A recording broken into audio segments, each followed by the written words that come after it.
Oh man, it's the grab bag.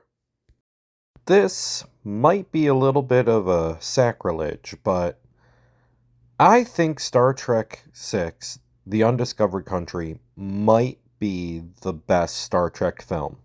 And I know Wrath of Khan exists, and I love Wrath of Khan, but when I think about the emotions, the story, the fact that this is the final film with the original crew, and how they have everything set up, I truly believe this is the best film.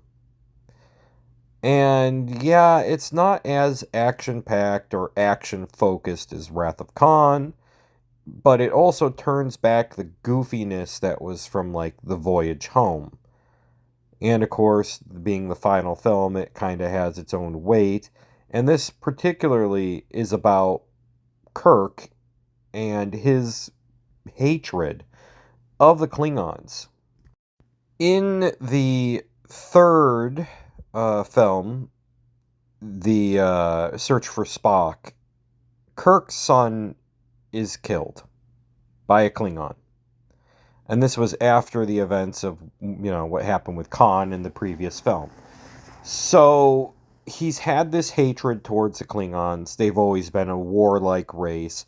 And then this film's opening begins, where this moon that was an energy source for the Klingon Empire goes basically thermonuclear. And what has to be pointed out is this film was written sort of as a response for Chernobyl. And the Klingons are in disarray with this power source destroyed, their entire atmosphere being ripped apart by this explosion. They're in dire straits that their entire empire is going to come crashing down.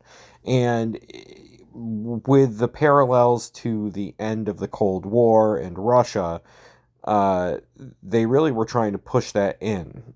So Spock had been in peace talks with the Klingon Empire. And after this event, the Klingons actually reached out to the Federation. They wanted to make peace, to work together. And so they decided, well, I should say, Spock decided to use Kirk to be this person to escort the Klingon ambassador and various members of his cabinet to Earth to go over the peace talks for the Federation.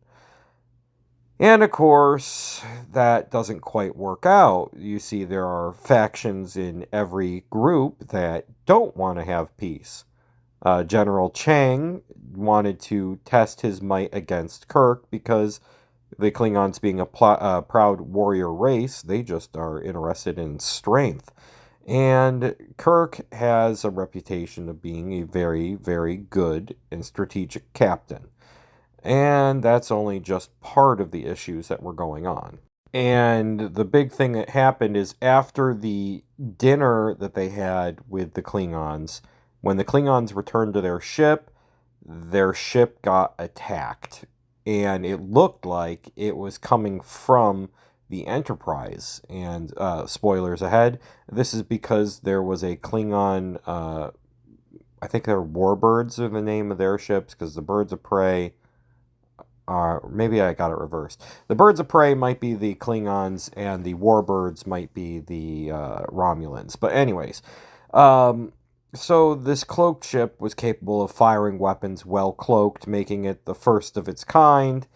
And when the gravity was shut off in the was shut off over in the Klingon ship, there were two Federation people who beamed aboard and began to assassinate everybody in the ship. They framed Kirk for this murder, and he went to accept judgment, wound up going to a prison planet. And this is where there was a proto-changeling. I forget the name they actually gave it, but it was very similar to how the changelings works. And one of the things that was kind of interesting was when the, I'm just going to call it a changeling, turned into Kirk and made some jokes about Kirk's, it was a joke at Shatner, but it was pretty funny. And It was pretty interesting. Also, Worf's like grandfather was in the film for some reason. So they have to figure out who the actual assassins were, and when the plot is fully revealed, it was a coalition between the more warlike elements of the Federation, the Romulans, and the Klingons, who did not want to have peace. They just wanted to keep fighting. And it came down to the last couple of seconds in order to save the ambassador's daughter and the chairman of the Federation. But in the end, Kirk and crew managed to make it. And I personally, like I said, I like this a little bit more than Wrath of Khan just because it's very character driven, not as action packed, and there's some great humor and everything between all the characters. And it just continues with where they are from the previous films, and it kind of wraps it up in a nice bow when Kirk is able to give up his hatred for the first time. And I love the way this ended. And like I said, it's a little bit of a spicy take to say that this film's the best one, but I'm doing it.